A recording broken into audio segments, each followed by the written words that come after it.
ಮೇ 20ನೇ ತಾರೀಕಿನಿಂದ ಸಾರಿಗೆ ನೌಕರರು ಮುಷ್ಕರಕ್ಕೆ ಕರೆ ಕೊಡ್ತಾ ಇದ್ದಾರೆ. ಅದರ ನಡುವೆ ಇವತ್ತು ಕಾರ್ಮಿಕ ಇಲಾಖೆ ಒಂದು ಸಂಧಾನ ಸಭೆ ನಡೆಸೋದಕ್ಕೆ ಪ್ರಯತ್ನವನ್ನು ಪಡ್ತಾ ಇದೆ. ಇದು ಯಶಸ್ವಿ ಆದರೆ ಜನರಿಗೆ ಪ್ರಾಬ್ಲಮ್ ಆಗಲ್ಲ, ಇಲ್ಲಾಂದ್ರೆ ಜನರಿಗೆ ನೇರವಾದಂತಹ ಬಿಸಿ ತಟ್ಟುತ್ತೆ. ಮೇ 20ನೇ ತಾರೀಕಿನಿಂದ ಬಸ್ಗಳನ್ನು ರಸ್ತೆಗೆ ಇಳಿಸದಂತೆ ಸಾರಿಗೆ ಸಂಘಟನೆಗಳು ಕರೆ ಕೊಟ್ಟಿದೆ. ಕಾರ್ಮಿಕ ಆಯುಕ್ತರು ಸಂಧಾನ ಸಭೆ ನಡೆಸೋದಕ್ಕೆ ಸಮಯವನ್ನು ನಿಗದಿ ಮಾಡಿದ್ದಾರೆ. ಸಭೆಯಲ್ಲಿ ಸಾರಿಗೆ ಸಂಘಟನೆಗಳು 4 ನಿಗಮದ ಎಂಡಿಗಳು ಭಾಗಿಯಾಗೋದಕ್ಕಿದ್ದಾರೆ. ಮನವೊಲಿಕೆ ಆಗುತ್ತಾ ಅನ್ನೋದೇ ಪ್ರಶ್ನೆ. ಇಲ್ಲಾಂದ್ರೆ ಬಸ್ ಬಂದ್ ಆಗೋದು ನಿಶ್ಚಿತ. ಎಷ್ಟು ದಿನ ಗೊತ್ತಿಲ್ಲ. ವಿವಿಧ ಬೇಡಿಕೆಗೆ ಆಗ್ರಹಿಸಿ ಸಾರಿಗೆ ಬಂದ್ಗೆ ಕರೆ ಕೊಡ್ತಾ ಇದ್ದಾರೆ ಅನ್ನೋದರ ಡೀಟೇಲ್ಸ್ ಲಭ್ಯ ಆಗಿದೆ ನಮಗೆ.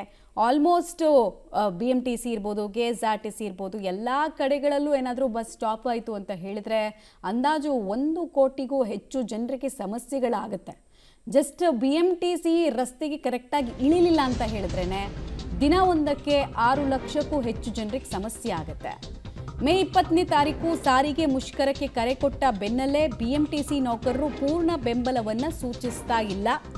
ಇದು ಕಗ್ಗಂಟಿಗೂ ಕೂಡ ಕಾರಣ ಆಗ್ತಾ ಇದೆ. ಇನ್ನು 50% ಸಿಬ್ಬಂದಿ ಗೊಂದಲದಲ್ಲೇ ಇದ್ದಾರೆ ಅನ್ನೋ ಮಾಹಿತಿ ಕೂಡ ಸಿಗ್ತಾ ಇದೆ. 2021ರ ಮುಷ್ಕರದ ವೇಳೆ ಸಿಬ್ಬಂದಿಗಳು ಸಪೋರ್ಟ್ ಕೊಟ್ಟು ಸಂಕಷ್ಟಕ್ಕೆ ಸಿಕ್ಕಾಕೊಂಡಿದ್ರು. ಭಾಗಿಯಾದ ಸಿಬ್ಬಂದಿಗಳನ್ನು ಸಸ್ಪೆಂಡ್ ಮಾಡೋ ಕೆಲಸ ಕೂಡ ಆಯಿತು. ಅದರಲ್ಲಿ ಸುಮಾರು ಜನಕ್ಕೆ ಇನ್ನೂ ಕೆಲಸ ಸಿಕ್ಕಿಲ್ಲ. 6 ವರ್ಷ ಆಗಿದೆ. ಅವ್ರ ಜೀವನ ನಿರ್ವಹಣೆನೇ ಕಷ್ಟ ಆಗಿದೆ. ಹೀಗಾಗಿ ಅದೊಂದು ಭಯ ಆವರಿಸಿದೆ ಅವರಿಗೆ. ಸೊ ಏನಾಗುತ್ತೆ ಅನ್ನೋದನ್ನ ನೋಡಬೇಕು, ಎಷ್ಟು ಜನ ಸಪೋರ್ಟ್ ಕೊಡ್ತಾರೆ ಅಂತ. ಸರ್ಕಾರ ಈಗಾಗಲೇ ಎಸ್ಮಾ ಬ್ರಹ್ಮಾಸ್ತ್ರ ಪ್ರಯೋಗದ ಬಗ್ಗೆ ಹೇಳಿದೆ. ಡೀಟೇಲ್ಸ್ ಕೊಡ್ತಾರೆ ಪ್ರಕಾಶ್. ಸಂಧಾನ ಸಭೆ ಸಕ್ಸಸ್ಫುಲ್ ಆಗೋ ಸಾಧ್ಯತೆ ಎಷ್ಟು? ಸರ್ಕಾರದ ಧೋರಣೆ ಹೇಗೆ ಕಾಣಿಸ್ತಾ ಇದೆ? ಸಾರಿಗೆ ಸಂಘಟನೆಗಳ ತಲೆಯಲ್ಲಿ ಏನು ಓಡಾಡ್ತಾ ಇದೆ? ರಾಜಿ 2 ಕಡೆಯಿಂದಲೂ ಆಗಬೇಕು, ಆಗೋ ಸಾಧ್ಯತೆ ಇದೆಯಾ? ಖಂಡಿತವಾಗ್ಲೂ ಕೂಡ ಸಾರಿಗೆ ಸಂಘಟನೆಯ ಮುಖಂಡರನ್ನ ಮನವೊಲಿಸುವಂತಹ ಪ್ರಯತ್ನ ಈಗ 4 ನಿಗಮಗಳ MDಗಳು ಮತ್ತು ಕಾರ್ಮಿಕ ಇಲಾಖೆ ಆಯುಕ್ತರು ಹೇಗೆ ಮಾಡ್ತಾರೆ ಅನ್ನುವಂಥದ್ದೇ ದೊಡ್ಡ ಪ್ರಶ್ನೆ. ಸೊ ಈವರೆಗೂ ಕೂಡ ಸರ್ಕಾರ ನಮ್ಮ ನಿಲುವುಗಳನ್ನು, ನಮ್ಮ ನಿರ್ಣಯಗಳನ್ನು, ನಮ್ಮ ಬೇಡಿಕೆಗಳಿಗೆ ಏನು ಸ್ಪಂದಿಸಿರಲಿಲ್ಲ. ಸೊ ಹೀಗಾಗಿ ನಮ್ಮ ಹೋರಾಟ ಮುಷ್ಕರವನ್ನು ಹೂಡೋದು ಅನ್ನೋದು ಒಂದೇ ಅವರ ನಿರ್ಧಾರ ಆಗಿದೆ.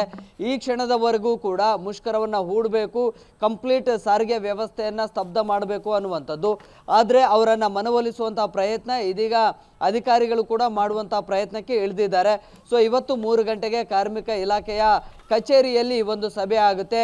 ಅಲ್ಲಿ ಟೆಕ್ನಿಕಲ್ ಆಗಿ ಮತ್ತು ಒಂದೊಮ್ಮೆ ಏನಾದರೂ ಬೇಡಿಕೆಗಳಿಗೆ ಒಪ್ಕೊಂಡ್ರೆ ಯಾವ ಸಮಯದಿಂದ ಅದು ಅಧಿಕೃತವಾಗಿ ನೌಕರಿಗೆ ಸಿಗುತ್ತೆ ಅನ್ನುವಂಥದ್ರ ಬಗ್ಗೆ ಕೂಡ ಚರ್ಚೆಗಳಾಗುತ್ತೆ. ಅಂದರೆ ಸಾಧಕ ಮತ್ತು ಬಾಧಕಗಳು 2 ವಿಚಾರಗಳ ಬಗ್ಗೆ ಕೂಡ ಪ್ರಸ್ತಾಪಗಳಾಗುತ್ತೆ. ಆದರೆ ಅಂತಿಮವಾಗಿ ಯಾವ ನಿರ್ಧಾರವನ್ನು ಸರ್ಕಾರ ತೆಗೆದುಕೊಳ್ಳುತ್ತೆ ಅನ್ನುವಂಥದ್ರ ಮೇಲೆ ಮುಷ್ಕರವನ್ನು ಮಾಡಬೇಕಾ ಬೇಡವಾ ಅನ್ನುವಂಥದ್ದು ಕೂಡ ಇಲ್ಲಿ ಉಲ್ಲೇಖ ಆಗುತ್ತೆ. ಆದರೆ ಈವರೆಗೂ ಕೂಡ ನಾವು ಈ ಒಂದು ಹೋರಾಟದಿಂದ ಹಿಂದೆ ಸರಿಬಾರ್ದು ಈ ಬಾರಿ ಅನ್ನುವಂತಹ ನಿಲುವನ್ನು, ನಿರ್ಧಾರವನ್ನು ಈಗ ಸಾರಿಗೆಯ ಸಂಘಟನೆಯ ಮುಖಂಡರು ಮತ್ತು ಸಿಬ್ಬಂದಿಗಳು ಕೂಡ ಮಾಡಿಕೊಂಡಿರೋದು. ಮಮತಾ, ಧನ್ಯವಾದ ಪ್ರಕಾಶ್.